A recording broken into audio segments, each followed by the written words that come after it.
welcome. So good to have you on our WishwaTalks. Good to you. Yeah. We would like to know a little bit about your life and the impact and whatever you would like to say about the LGBTQ community, please. So I identify myself as a trans woman, and now I'm a transgender rights activist too. And in my life, I've gone through all the exclusion and discrimination which a transgender person and being a transgender woman face in the society. So have gone through those issues. And majorly, I want to focus on what are the issues the LGBT folks go through. Though I represent trans community, majorly that also affects the issues which are pertaining to the LGBT folks also. There are biases, there are phobia, homophobia, transphobia. These are the major issues which LGBTQI folks. So, Rachana Garu, forgive my ignorance. I see that there are a lot of different names attached to different kinds of people. Could you please explain those, please? So coming to the trans community, which I represent myself as a trans woman, and my preferred pronouns are she and her. Like that, there are and their umbrella, transgender umbrella, have different identities within itself, like Hijra. Hijra is the culturally accepted community, transgender women community, following the Hijra system, the Guru Chela Parampara, and that's how they have been culturally accepted. And people offer them alms and also take their blessings in any of the good events like. And there are transgender men also. Women who are born in biologically as a woman but psychologically identify as a man come into this identity called transgender men. And there are intersex people like babies born as a hermaphrodites, both organs either or without any reproductive organs, or one developed, one undeveloped organ. They are called intersex babies, and the people on the time being they may identify themselves as also trans or male female also. Apart from this, there are also gender queer people who often identify for a few time in a few spaces as a male or in other spaces as a female, or they not even either identify as a both also. So these are various identities within the transgender umbrella.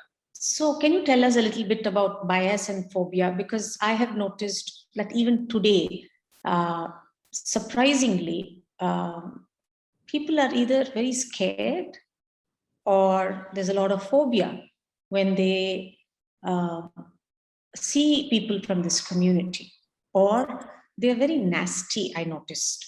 Could you explain a little bit why should the transgender communities beg? I mean, because the main reason behind these phobias are gender stereotyping. Gender stereotyping. Society only identify male, female as genders, and all other genders has been disoriented or discriminated or kept under the phobia. So the best example is we from ages and ages have seen that we taught our children that any Hijra people come into the open space, if they're able to see, if they ask them who are they will say no, don't go to them. They will take away with them you, and they'll make them you also as them, like as Hijras or trans people. So that's the phobia. That's the phobia which has been rooted into the society. That the identity itself is so much discriminated or biased. They feel like they are not even men or women. Their bodies are not like that. And apart from that, we from ages and ages trained our people to keep away from trans community. So but you'll have the Non-Discrimination Act recently, you'll have one in the Supreme Court. Isn't that effective? Yes, in 2014, the Supreme Court of India and the Nalsa versus Union of India judgment have given directions to the government, first of all, to implement, saying that transgender community has been pushed into the fringes of the society without acknowledging their constitutional rights. So that's how Supreme Court want to be identify us as a culturally and socially backward community, and to involve in the education policies and also job and employment and all, and create all the space inclusive of trans. But it has not been implemented as the spirit. Though the government brought act called Transgender Persons Protection of Rights Act, and we fought a lot for a lot of changes in this act from 2016 when it was in a bill, and we tried to negotiate a lot of changes in it. But the main changes which NALSA judgment has said that self-identity principle of transgender community and male-female transgender identity, giving their identity as a male, female, and transgender, that has not been gone into act still, or the rules also still. So, and also there is a lot of harassment and sexual harassment, domestic violence happens often with the transgender people, which go unaddressed. And there are a lot of safety issues also, for the transgender women, because they look as a women. If they stay in any slum area, they are more approachable to the anti-social elements, very easily accessible to them. And that's how their safety is all the time questionable.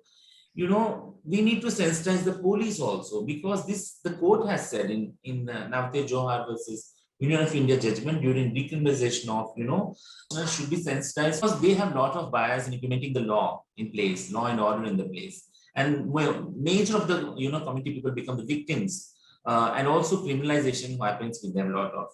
So there must be a cultural awakening of all the stakeholders like police, judges, doctors, IS officers, and every single stakeholder to bring this inclusion, LGBT inclusion, into the formal systems.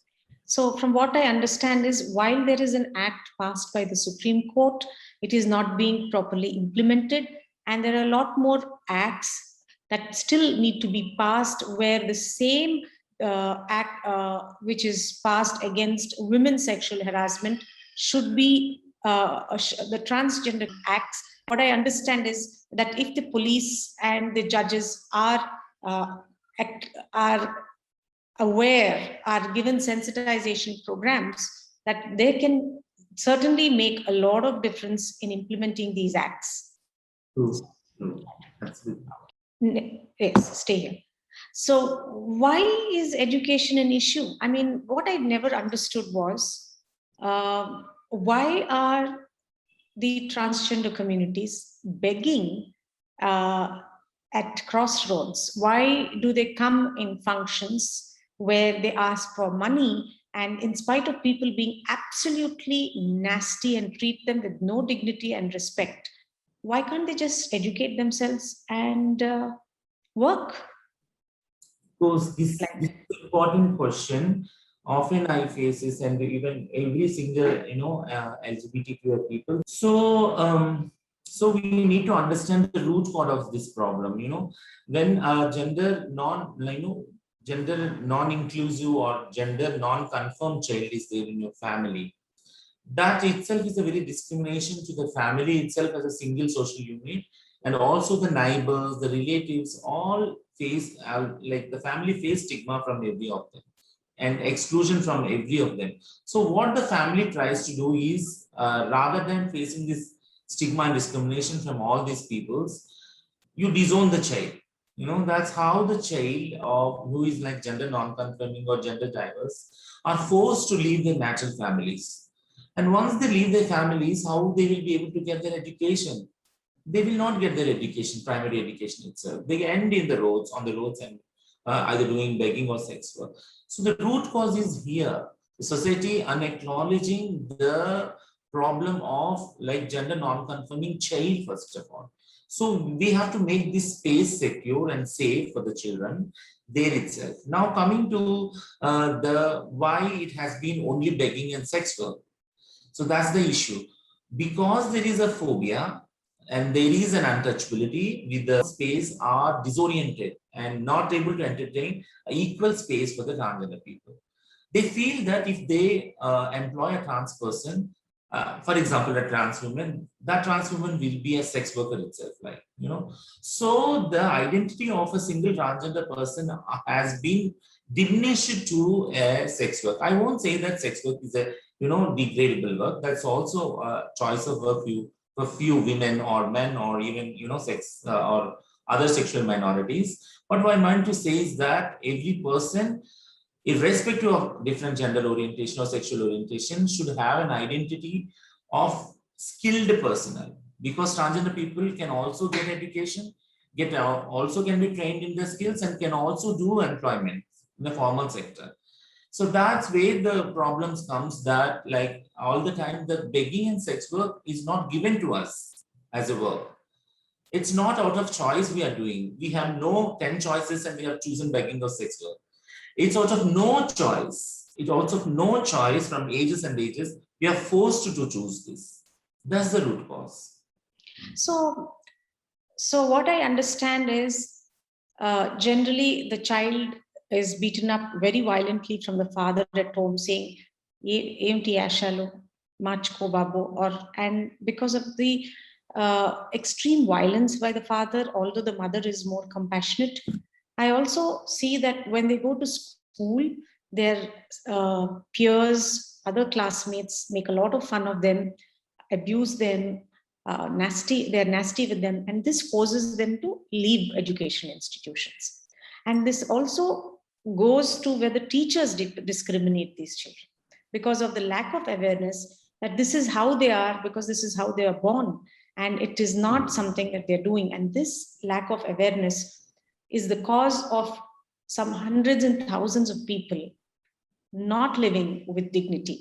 So the request now is that there should be counselors in schools and all educational institutions to allow this community to be treated with dignity and respect, so that they can complete their education or get vocationally trained to live a life with dignity.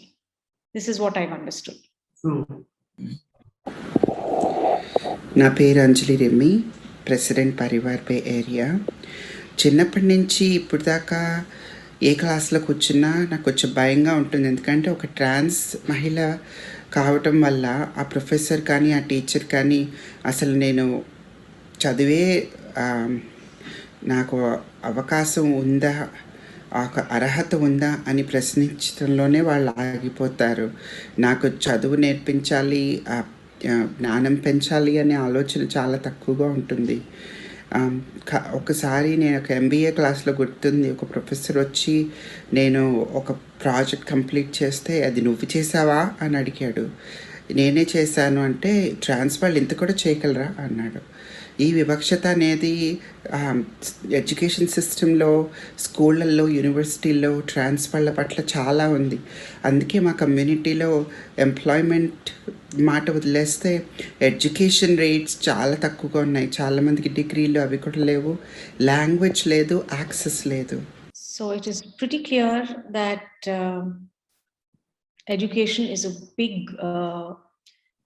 impediment for this community, and there's total lack of awareness even today, where we have tried our best to reach out to teachers to help them understand that it is in their hands to ensure that this community can be educated, but there is very, very little awareness among the teachers community about the importance of this section of society and their role in the future of this section of the society. Yes. So our request is that the school administration and the education ministry create awareness programs and counseling sessions mandatory across all education institutions. A special request to the Telangana Chief Minister, Shri Chandrasekhar Rao Garu, Andhra Pradesh Chief Minister, Jagan Mohan Reddy Garu, the relevant chief secretaries, the education ministers of both the states, to please look at the criticality of this section of society. There are at least 40,000 people in the transgender community in both Andhra and Telangana, and the people who are existing till now may not be educated, but there are a new generation coming out of these transgenders who can at least live with dignity if this little awareness program which is very much in your hands, can be implemented. How is housing an issue, Andy, especially in these COVID times? I don't understand. So, as I said, there is a lot of, Next slide. and discrimination with the transgender community. Often there are two types of problems. One is we won't get houses. We already thrown out of our latter families and already out of the, houses, our families where we exist, like with the families. We're out. And when we go to, for a rented house, mostly the landlords increase the rents by, 5 times or 10 times. For normal people, it may be 1,000. For us, 5,000 to 10,000. What they claim is that transgender people earn a lot of money. That's their claim actually. And this is how all the money goes into, housing also. Like that's one thing. Second thing is like there is no welfare scheme drawn on par with all other, socially marginalized communities where housing scheme is made available. So this is structural exclusion of intentionally the transgender people are not covered under any housing scheme. They don't have ration cards and they don't have health cards. And that's how they are not into the records of the government and also not in further welfare schemes also, and mostly housing schemes. Last but not the least, during the COVID, we have seen very visibly that because of discrimination, people feel that transgender people are the, super spreaders of COVID. That's how many of our people in the midnight by the landlords are forced to leave or vacate the houses. So where is social security? Anyone comes in the night and knocks our doors, it won't happen with other people. It repeatedly happens with us, being a transgender women. People feel, men mostly feel that we're accessible to them mostly, So that is the issue, that there is no social safety for us because of no housing facilities. It's really sad that housing is given to this community at 4 to 5%, 4 to 5 times more than the normal rates. And it's sad that they're pushed into slums, and which is the reason they are exposed to a lot of violence and sexual harassment. And hardly we have 50,000 people in Andhra Pradesh and Telangana put together. And what it takes for the government is, in Hyderabad, since there are only 2,000 transgenders, around 5 to 10 acres of land, if it is allocated to them, even if it is on the outskirts, it will give them shelter. And every district, we recommend, should have one empty government building to be allocated to them. So, and also information available at all bus stations and train stations so that they know that they have a shelter at a particular location. And this is very much possible if the government machinery, it can take action on this. As usual, again, it is the same chief ministers in both the states, chief secretaries in both the states, and we would request the municipal minister, Shri K. Taraka Ramarao, and the municipal administration IAS officer, Mr. Shri Arvind Kumar Garu, please ensure that this little action is taken and these people are given some shelter in today's world. Similarly, Adityanath Das Garu, please, if it is in your hands, please ensure that in every district, there is at least one empty building allocated to them. Jobs, can you explain a little bit about jobs, please? So, from generations to generations, as I previously said, like we are disowned own families, and that's how we don't even have the primary education also. We have not ended our education from generation to generations, and our people do not have any formal education qualifications. So now it is a new generation emerging after a lot of advocacy, but there are also a lot of discrimination and no sensitization in the schools itself. If a gender non-conforming child is there is no safety. All the time the child is forced to leave the school because other parents complain, and there is a teaching staff harassment or non-teaching staff harassment, bullying of classmates. All these things are there. So unless until we sensitize all these people, that kid will not exist in the education system. The kid will be forced to leave the education system. And a kid without education is an adult as a citizen will become an illiterate at the end of the day. And that's how we are forced to do other odd jobs of your begging or sex work. So what I mean to say is that in Nalsa versus Union of India, Supreme Court of India has acknowledged that the transgender community is socially and economically, backward community. So on those lines, we requested all the time, the government to create reservation, because all single space job and employment is multi-layered. There is class, there is caste, there is, education, qualification, everything, whatever, like. And for being a, socially marginalized community, it's very trouble and, hardsome for transgender people to navigate through these layers and get a job. So employment and also reservation of both in public and private sector will certainly help, transgender community. So I have a question, Auntie. If a ordinary person has a BCom degree and there's a lady or a transgender woman coming with a BCom degree with excellent results, who would get a job? Man will get certainly a job, because they may create a third column saying they may invite applications, but they say that you doesn't have any enough qualification or skills to do the job. That's how we have in this zone. So there is discrimination there also. Of course, there is. So what you're recommending is that there should be some kind of reservations, and especially in the fields of police, medical health facilities, in these areas, you feel that they should be, because there will be further sensitization in that area.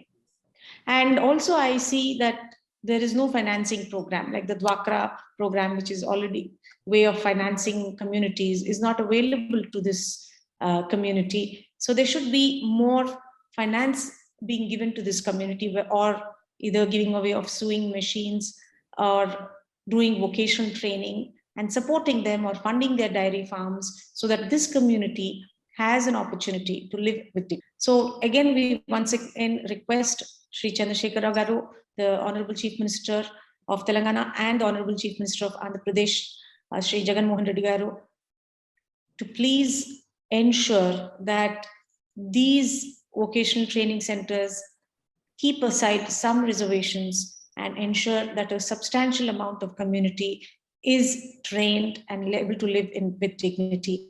I mean, why would bathrooms be a problem? I find it very surprising to see bathrooms as a problem for you. As you see, like there is a lot of new toilets also installed in even for every single 1 kilometer distance in the cities. But you see these washrooms in a binary only, men, women. There are no gender neutral washrooms, or there are no special bathrooms or washrooms for transgender people. Why washrooms is an issue is there are reasons behind that. Because washroom is a very personal space to ease a person, and it's for the nature call, And if we being a trans person we cannot enter into, if I'm a trans woman, I cannot enter into men's washroom. And sometimes even women also may feel inhibited that why trans persons are likely able to access women washrooms also. And there is a problem. And without having any washrooms facility, our people, most of the 90 to 80% of people are, get done surgeries, gender reassignment surgeries, which holding off, all the nature call for a long period is a problem. And this study has proved that this has lead to, kidney, stones in the kidneys or urinary tract infections, such long-term health ailments. And that's how our, mortality rate also has been diminished all the time. So what I mean to say is that there are personal reasons, there are health causes which need to be addressed, and that can be only addressed by creating a gender neutral washrooms or special, washrooms for transgender people. It's such a simple thing today. When you go to any airport, we see bathrooms for specially abled people. Why not we have these in bus stations or malls or in other public areas where you have at least one bathroom which is a gender neutral bathroom? Because when a transgender woman or a man go to a particular bathroom, either which belongs to any of the other genders, they're misbehaved with. So we request once again that the government officials make some small changes in rules so that in all public places, when there are bathrooms built, just build one extra bathroom to make life of these 40,000 people a little more easier. Clinics, I don't understand why clinics should be an issue. Can you please explain to us? So that for the transgender people, the health has been always has been, has been given less importance by the state actually, and there is also a lot of times no self-help care also. So what we can see is the whole concept of transgender health into three parts. One is the STI, sexually transmitted infections or HIV. The second thing is like general health ailments like diabetes, hypertension, blood pressure, and all these things. And the third thing is the transitional needs, the sex reassignment surgeries, and also silicone implants, and all these things are there. This becomes a comprehensive package of transgender health, but we won't find any of such package. Moreover, when our people visit for small things, also for fever or cold, into any small clinic, they often discriminated. Doctors say that no, there is no appointment, we are not available. That's how people are also discriminating us in the health sector also for availing a minimum health care actually. And we have a specific health care also, transgender health care, like and there is also psychological issues which need to be addressed of like LGBTQ folks, like and mostly transgender people. So in 2015, the American Psychology Association has already said that being a transgender is not a disease, it's a disorder. And we need to acknowledge that, and we need a series of counseling to, certify, transgender people so that they go to the surgery. So this is all a major issue why like transgender people mortality rate is very less actually. So what I understand is that when a parent sees a 10-year-old child behaving differently, instead of being violent, if they have access to hospitals where they can immediately go, where counseling is available, where doctors can say, hey, this is a disorder which needs to be addressed and not to be discriminated. The child need not be discriminated. So what we see is that if every district hospital has at least one consultant who can address these issues, both in terms of counseling and another consultant who can have those surgeries or address those specific ailments related to this community, would go a far way. Next slide. So we request the government authorities to please pass the necessary GOs to ensure in every district there is one government hospital at least, which will have at least one or two consultants addressing these issues, and request all the corporate hospitals to ensure, like the Apollo, like Yashoda, to ensure that there is one or two consultants who can address these issues. Burial grounds, I don't understand how burial grounds should be an issue at all. So you all know that like burial grounds are or has been divided on the basis of community. So each community has their own burial grounds depending on the person who born in their community. And we transgender people coming from background of various communities. So transgender people comes from various walks of the society, class of the society, various caste religions of the society, and we live together, and we have the communal harmony and peace in one place. But after the death, and where we have to our where the bodies of the transgender people should be cremated, that become all the time challenge. So there is no equality even in the death also. There is no peace after the death also. That's how this demand has come, that there should be a special burial grounds, spaces to cremate our people, because as women are excluded to visit the burial grounds if they are community burial grounds mostly. Even our people are discriminated, saying that we cannot visit burial grounds. So keeping all this stigma and discrimination in the background, and like government should also create a spaces and land for the religions of transgender people. Every human being has a right to choose his religion. And if there is a transgender who decides that this is my religion, they should not be discriminated in their last hour of their life, or when they leave this earthly abode. They don't need to leave with respect and dignity, and there shouldn't be any discrimination in any of the burial grounds. We request the government to take certain actions to ensure that this discrimination doesn't take place.